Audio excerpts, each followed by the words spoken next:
Everyone, good morning, welcome back to my channel. আমার নতুন আরও একটি ব্লগে তোমাদের সকলকে জানাই অনেক অনেক স্বাগত। আজকে 21 তারিখ বুধবার, আর এখন সকাল 7টা বাজে দেখলে। আর সকাল 6টায় একদম উঠেছিলাম, ব্লগটা 7টায় স্টার্ট করলাম। আমার মেয়ে স্কুলে চলে গেছে, এবার উঠে তো রোজের যেরকম কাজ সব ক্লিন করে এখন সোনার দই চিড়েটা মেখে নিলাম, ওকে খাইয়ে দিয়েছি। আর এখন খাবো আমি একটু চা। আর এই 2-3 দিন আমি কোনো ভিডিও দিইনি, মন মেজাজ একদমই ভালো নেই। কারণটা তোমরা জানো, সেটা হচ্ছে আমাদের আর.জি. কর মেডিকেল কলেজের যে ঘটনা। আমি আর এখানে নাম করতে চাই না আমার ভিডিওতে। তো যাই হোক, মন মেজাজ একদমই ভালো থাকে না। আমাদের ডাক্তার যার সঙ্গে ঘটনাটা ঘটেছে, উনি সুবিচার পেলেই আমাদের শান্তি। তো যাই হোক, শুধু ভারতবর্ষ নয়, ভারতবর্ষের বাইরেও সবাই প্রে করছে আর চেষ্টা করছে। আমরা সাধারণ মানুষ আর কি করতে পারি, যেটুক যা করার সবাই তো করছে। তো আশা রাখছি একদিনকে সুবিচার হবে। আমরাও তো মেয়ে, আমাদের সেফটির কথা ভাবতে হয়। ওর জন্য ওই 2-3 দিন একদমই ভিডিও করিনি। ভাবলাম না করলেই বা কী করব, জীবন তো আর থেমে থাকবে না। সবের মধ্যেই জীবনের মতো এগিয়ে যাবে। সকাল হলে খিদে পাবে, দুপুরবেলা খিদে পাবে। তো যাই হোক, দেখলে আমি চা করে, বাড়িতে একটু পাস্তা ছিল, পাস্তাটা বানিয়ে নিলাম। ঠিক 2জন খাওয়ার মতোই হবে, আমি আর আমার ছেলে ব্রেকফাস্ট করে নেব। তো এটাকে বলে বাঙালির ঘরোয়া পাস্তা। এখানে কিছুই দিইনি, পেঁয়াজ, টমেটো, কাঁচা লঙ্কা আর 2টো ডিম দিয়ে পাস্তাটা হয়ে গেছে আমার, দেখো রেডি। ঘরোয়া পাস্তা খেতে এরকমই লাগে, ভালোই লাগবে আশা করি, তোমরা ট্রাই করে দেখো। আর ওপরে নামেই পাস্তা, এরকম বানানোর পর ওটা চাউমিনের মতো খেতে লাগে। তো যাই হোক, ভালোই হয়েছিল। আর এখন দেখো, আমি একটু হেয়ার কেয়ার করবো এই প্রোডাক্টগুলোর সঙ্গে নিয়ে। তো আছে এখানে ভিটামিন ই ক্যাপসুল আছে, অ্যালোভেরা জেল আছে, ইন্দুলেখা তেলটা আমি দিই, আমার চুলগুলো একদম পাতলা হয়ে যাচ্ছে। সাথে প্যারাশুটের কোকোনাট অয়েলটা আছে। এই সব কিছু দিয়ে আমি একটা মিক্সচার বানিয়ে এটা হেয়ারে ঠিকমতো অ্যাপ্লাই করে 15 মিনিটস মতো একটু রেখে দিয়ে তারপরে শ্যাম্পু করে নিই। তো যাই হোক, সব কিছু দিয়ে দিলাম। অ্যাকচুয়ালি ভিডিওটা আগে শুরু করে ফোনটা স্ট্যান্ডে অ্যাডজাস্ট করে অন করতে ভুলে গেছি, ফলে প্রথমে যে 2টো দিয়েছি ও 2টো প্রোডাক্ট দেখানো হলো না। যাই হোক, আগে তো দেখালাম কী কী দিচ্ছি। এই দেখো, মিক্সারটা ঠিক এরকম টেক্সচারটা আসে। তো আমি এবার এটা হেয়ারে অ্যাপ্লাই করে নেবো। এই দেখো, করে 15 মিনিটস মতো রেখে আমি স্নানে যাব। তোমাদের বলেছি আমি সকালে স্নান করি, তাই চা ব্রেকফাস্ট খেয়েই সমস্ত বাসি কাজকর্মগুলো করে, এগুলো আর দেখালাম না, রোজ রোজ ভিডিও অনেক লং হয়ে যাবে একই জিনিস।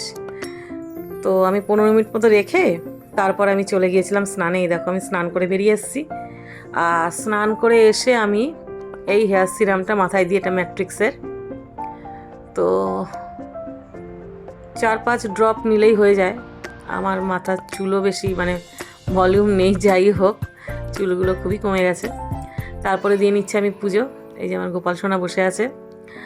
আর স্নান করে পুজো দিয়ে তারপরেই আমি রেগুলার রান্না করতে যাই।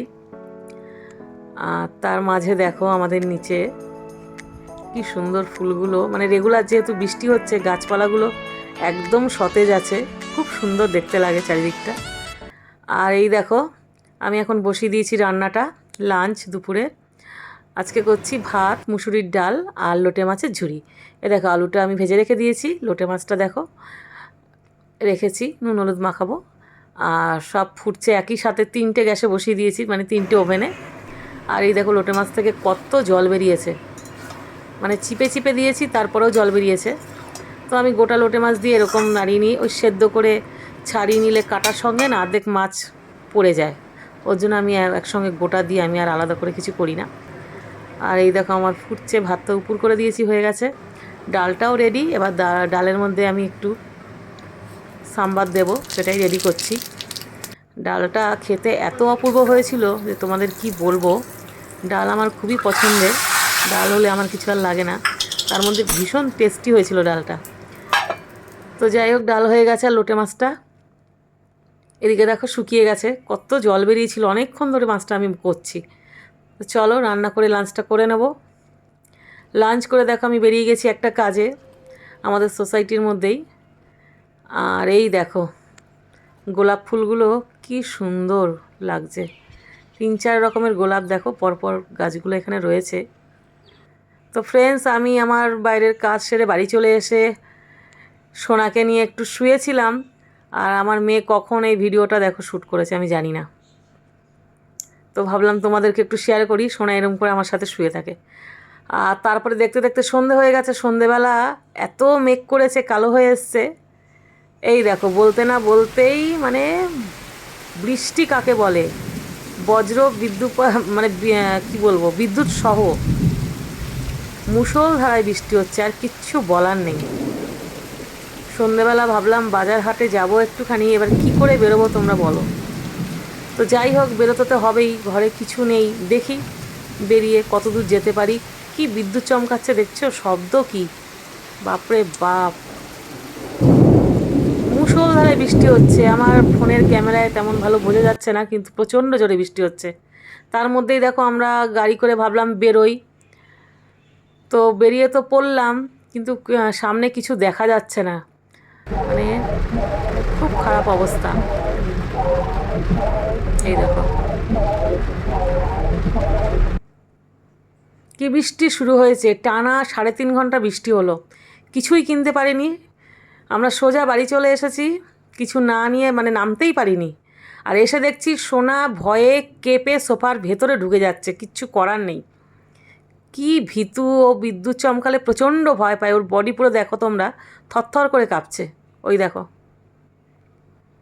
মুখ দেখে বসে আছে। তো ফ্রেন্ডস, ভিডিওটা আর কন্টিনিউ করব না। আমার আজকের ভিডিওটা কেমন লাগলো কমেন্ট বক্সে অবশ্যই জানিও। আর তোমাদের ভালোবাসা ছাড়া তো সামনে এগোনো একেবারেই পসিবল নয়। পাশে থেকো, সাথে থেকো। আমার ভিডিওটা ভালো লেগে থাকলে লাইক, কমেন্ট, শেয়ার করতে একদম ভুলো না। আর প্লিজ প্লিজ আমার চ্যানেলটাকে তোমরা একটু সাবস্ক্রাইব করে দিও। তো চলো, কাল আসবো একটা নতুন ভিডিও নিয়ে। ততক্ষণের জন্য টাটা, বাই।